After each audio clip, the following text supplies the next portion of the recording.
Hey guys, this is Joseph with Vert Studios, and I'm here doing my first screencast today. We'll be going over installing and configuring Nginx to work with php-fpm on our own little VPS. Before I get started, it's worth noting that I have my host file configured to have the domain myvps.com to point to the IP address of my VPS. This is just for convenience since I don't have any DNS records set up for it yet. It's a nice little way to test things before I have any DNS records set up. So if you don't know how to do this, you can do a sudo vim or whatever text editor you use, /etc/host, and right here I have myvps.com pointing towards the IP address of my VPS, which you can get from the admin control panel of your VPS provider. Okay, so let's get to it. I'm going to go ahead and SSH into my VPS. My administrative username is regex, so that's what I'll be using there. Lock private key. Okay. So we're in. First, it's if you're watching this straight from YouTube, be sure to look at the description and get the link to the blog post that'll be accompanying this, because I have a lot of snippets we'll be pasting in here, so you don't have to watch me type. So cd/temp. We're going to add a reference to a repository. We need this to work that first. So look for the first snippet box, and we're just going to copy and paste all that stuff in there. We're adding a reference to a repository so we can get PHP 5.3 on Ubuntu 10.04, because by default it's just 5.2. And then we're going to install Nginx, php-5, and php-fpm. Now, I have most of this stuff installed already, just so you don't have to watch it install, because that's boring. Okay, so now that all the packages have installed, we need to test it, make sure Nginx is actually working. First, we can actually start the php-5 service via sudo service php-5 start. We should get a green light on that. Yes, it's done, so it's working good. So we're going to test to make sure Nginx is at least working at all before we do any configuration to it. So let's do cd/etc. I don't even know if that's etc. on the Unix system. I should probably know that. Sites enabled. Okay, so for those familiar with Apache, you'll recognize this. For those not, Nginx and Apache have directories called sites enabled and sites available. Sites available is where you define your server configurations, and sites enabled is where you create a symbolic link to those configurations once they're ready to actually be put in action. So we're going to create a symbolic link to the default configuration just so we can make sure Nginx is working at all. So we do this, do sudo lns, we point it up to the sites available directory above it, get the default one, and write default here too. So if we do ls-al, we will see the reference where default is actually pointing to. So default is a symbolic link. We could actually open it and it would take us over to the sites available /default configuration file. At this point, we can do sudo service nginx start. Everything should be good. So if we go over to myvps.com, we get the welcome to Nginx. So yes, Nginx is at least working on its own without any configurations done to it.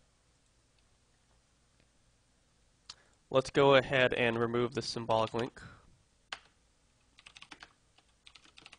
We'll need sudo to do so. Let's go ahead and stop the Nginx service and the php-5 service.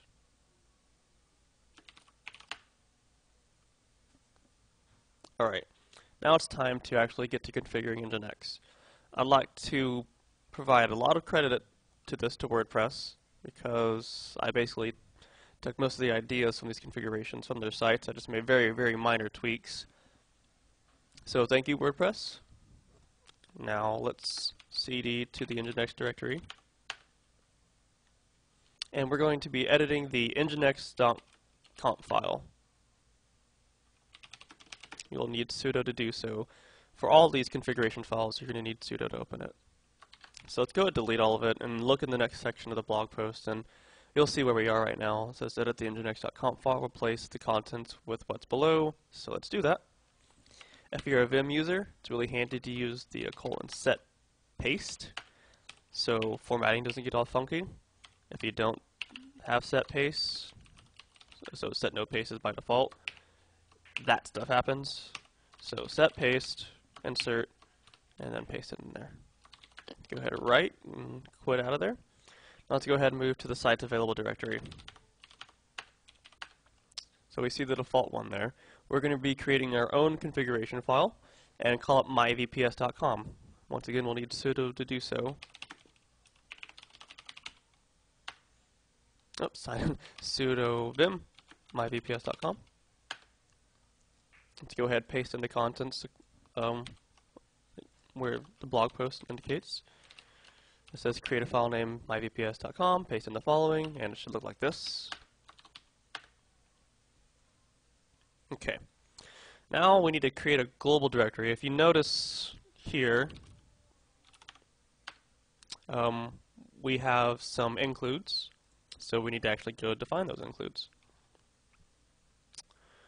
So let's go back to the Nginx directory. Let's make a directory called global and cd into it. We're going to create a file called restrictions.conf. This file is in charge of denying certain requests, like a request an htaccess file. That's not something you want to serve up. Once again, the snippet is just in the blog post if you're following along. Okay, now we're creating a php-fpm.conf file. Sudo vim php-fpm.conf. Go to paste that sucker in there. Should begin with location.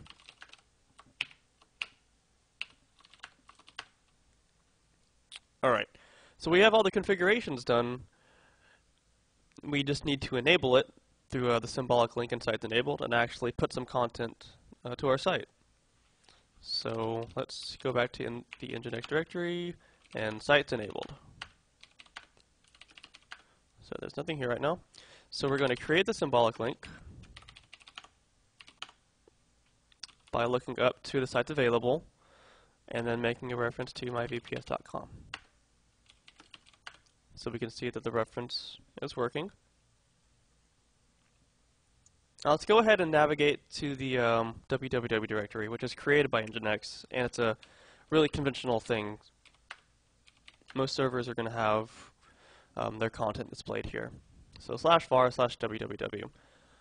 So this is a decision on my part. I like having the www directory owned by a group called web. So any processes that need to interact with publicly available files can just be added to the web group. For example, if you ever want to use a server to also host Rails apps, you might want Capistrano in here, and you might want Capistrano to be able to deploy and need to have write access to it. So the easiest way to do that is to say, okay, let's create a group, and anyone who ever needs write access to the www directory can just be part of the group. And we give the group write access itself. So all the users inherit to that write access. So let's go ahead and do that. So we sudo group add web. This is just a way to add a group. And that's done. So you want to add your administrative user to that. Your administrative user is not your root user. It's just the user you plan on using to navigate around and do administrative stuff. So you might have a user simply for Git deployment, or you might have a user simply for interacting with your Git repos. That's not the user you would do this with. So my current one is regex, so I'm going to do that. Sudo user mod -a-g, big G. This is saying append the following groups to the user. So we're just going to append web, and my username is regex. So that's done. You can check to see what groups you're in using the groups command, and you see that the web actually isn't there. This is something that happens with Unix. You need to log out and log back in order for your groups to take effect, if it's changed. So use groups, and there it is. So let's go back to the directory.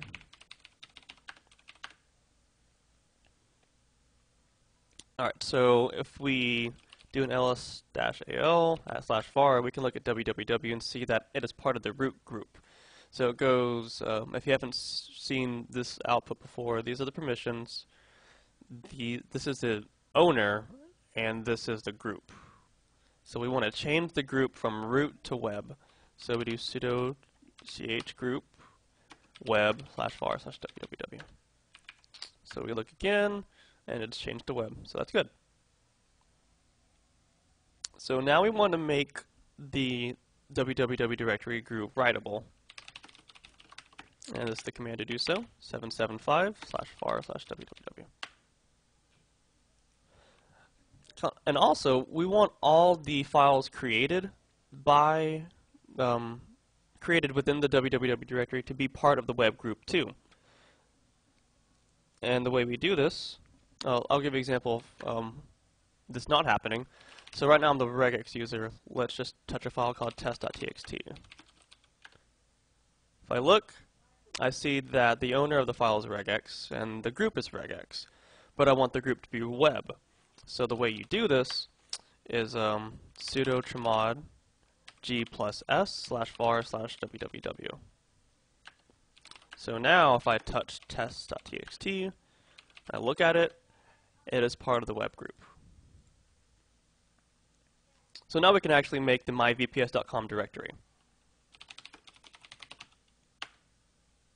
So let me remove that text file, and let's take another. Let's just go back to the configuration file we made a bit ago, just so we remember what we're doing.